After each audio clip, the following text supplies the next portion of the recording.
झांसी की रानी लक्ष्मीबाई।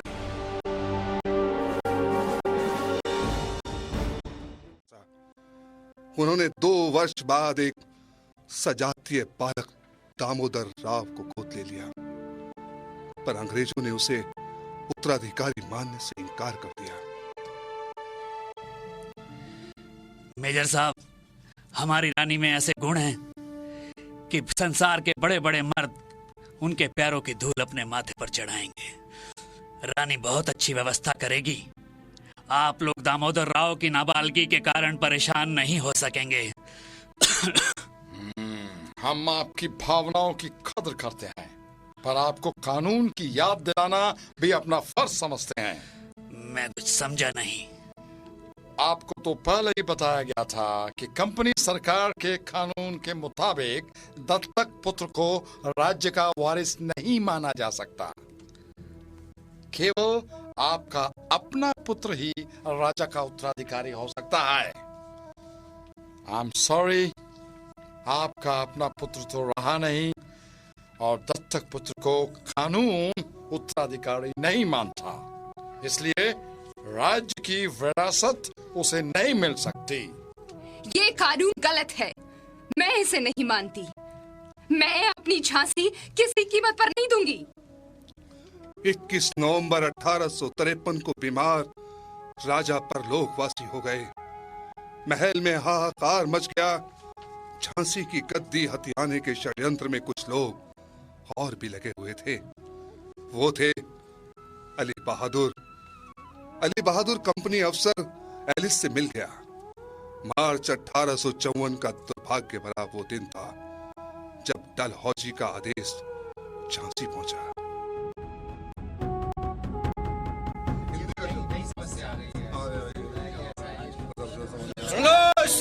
सुनो, उत्तराधिकारी को गोद लेने की स्वर्गीय महाराज गंगाधर राव के अधिकार को कंपनी मान्यता नहीं देती, इसलिए झांसी को ब्रिटिश प्रांतों में विलीन करने का निश्चय किया गया है। रानी को किला खाली करके नगर में स्थित महल में रहना होगा। इसके बाद उसे 5000 रुपए मासिक पेंशन दी जाएगी। सुनो सुनो सुनो। नहीं, ये असंभव है। मैं अपनी झांसी कभी नहीं दूंगी। कुछ ही क्षणों में ये समाचार सारे नगर में फैल गया। किले में अंग्रेजी सेना का दस्ता जा पहुंचा। जब अंग्रेजों ने शासन का भार अपने हाथ में ले लिया तो रानी की दिनचर्या पूरी तरह बदल गई। भोर के 4 बजे से उठकर स्नान, पूजा, ध्यान के बाद वो घुड़सवारी करती, बंदूक, तलवार, तीर चलाना सीखती। ये सब करते समय वो घोड़े की लगाम दांतों से दबाए रहती। महारानी जी, तात्या जी आपसे मिलने आए हैं। ठीक है, आने दो। तैयारी पूरी हो जाए तभी स्वराज्य प्राप्ति का कार्य आरंभ किया जाएगा। अधकचरी तैयारी से कुछ नहीं किया जाना चाहिए। मद्रास की ओर सिपाहियों ने अचानक विद्रोह कर दिया था, लेकिन वो व्यर्थ गया। इससे अंग्रेज सावधान हो गए। अंग्रेज शासन कैसे भी सावधानी और कुटिलता बरते, हमारे देश के क्या हिंदू, क्या मुसलमान, सभी अंग्रेजों का राज्य नहीं चाहते। रानी की अनुयायियों में सुंदर, मुंदर और काशी के अलावा एक नाम और प्रमुख था। वो थी नृत्यांगना मोतीबाई। मोतीबाई गंगाधर राव के समय से ही महल में नृत्य गायन का कार्य करती थी, किंतु उनके देहांत के बाद अब वो रानी को भजन सुनाने भी आती थी। भजन सुनाने के साथ साथ उसे महत्वपूर्ण समाचार सुनाने का कार्य भी सौंपा गया था। मोतीबाई सुंदर होने के साथ ही कुशाग्र बुद्धि भी है। ये अंग्रेजों की जासूसी बड़ी चतुराई से कर सकती है। मोतीबाई की सखी जूही भी रानी भी चतुर जासूस हो गई। अली बहादुर को केवल इतना पता था कि वे दोनों महल में जाकर रानी को भजन सुनाती हैं। जब से रानी घुड़सवारी के लिए बाहर निकलने लगी थी, उन्होंने अपने श्वेत वस्त्र छोड़कर मर्दाना पोशाक धारण करनी शुरू कर दी थी। दोनों बगलों में पिस्तौलें और तलवारें, कभी कभी एक हाथ में बर्छी भी ले लिया करती थी। ये सब बोझ होते हुए भी घोड़े को तेज चलाने में कसर नहीं छोड़ती थी। सिर पर लोहे का कुला पहनते हुए उनके लंबे केश अक्सर रुकावट देते थे, लेकिन इसके लिए भी रानी ने प्रण किया था। काशी जाकर केश मुंडन तभी कराऊंगी जब देश को स्वतंत्रता मिल जाएगी, नहीं तो शमशान में अग्निदेव मुंडन करेंगे। उधर अंग्रेज अफसर डनलप को जूही पर शक हो गया। उसने जूही को छावनी में आने से मना कर दिया। उन्हीं दिनों तात्या टोपे रानी से मिलने रात के अंधेरे में चुपचाप आए। उन्होंने एक पर्चा रानी को दिया।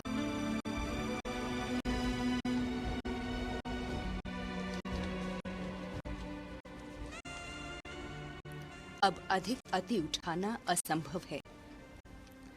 सीने में भौंके गए छुरे को हम कब तक बर्दाश्त कर सकते हैं? उठो और न्याय के लिए बलिदान देने को तैयार हो जाओ। कुछ निष्ठुर शासकों ने इस देश को गुलाम बना रखा है, उन्हें खदेड़ दो। देश को आजाद करो और अपना अधिकार प्राप्त करो। विद्रोह की तारीख निश्चित हो चुकी थी। रविवार 31 मई 1857 दिन के 11 बजे।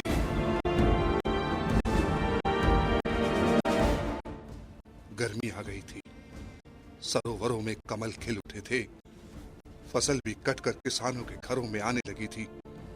स्वाधीनता युद्ध के 2 चिन्ह तय हो चुके थे, एक कमल, दूसरी रोटी, जिन्हें क्रांति का संदेश फैलाने के लिए नगर नगर भेजा जाने लगा। कमल और रोटी का दौर अभी समाप्त नहीं हुआ था कि नियत तारीख से पहले 6 मई को मेरठ में विस्फोट हो गया।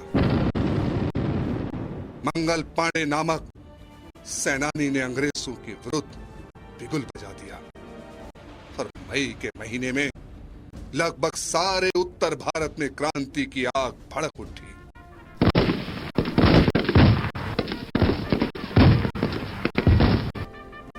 झांसी में डनलप को सूचना मिल गई। उसने मुकाबला करने की कोशिश की पर हार गया। डनलप की प्रार्थना पर अंग्रेज औरतों और बच्चों को किले में आश्रय दे दिया गया। उस वक्त डनलप को रानी की धार्मिकता, दयालुता की याद आई। गार्डन कई अंग्रेजों को लेकर रानी के पास गया। क्या अंग्रेज इसी तरह किले में रहते रहेंगे? जब तक हमारी सेना तैयार नहीं होगी, तब तक मैं उन्हें इसी तरह खिलाती रहूंगी। जैसे ही सेना तैयार हुई, अंग्रेजों से हथियार रखवाकर उन्हें किसी सुरक्षित स्थान पे कैद कर दूंगी।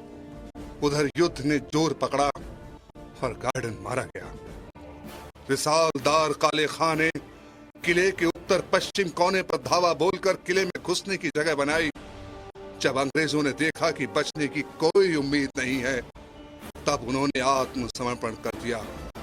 लेकिन सिपाहियों ने सारे अंग्रेजों को मार दिया। खला खुदा का, मुल्क बादशाह का, राज महारानी लक्ष्मीबाई का। अब रानी दिन रात युद्ध की तैयारी में जुट गई। नए शस्त्र तैयार किए गए। तोपची गुलाम गोश खां ने 2 दिन के भीतर तोपों को ठीक कर दिया। जनरल रोज ने झांसी पर धावा बोलने की तैयारी कर ली थी। उसने रानी के पास एक पत्र भेजा। आप अपने दीवान जवाहर सिंह,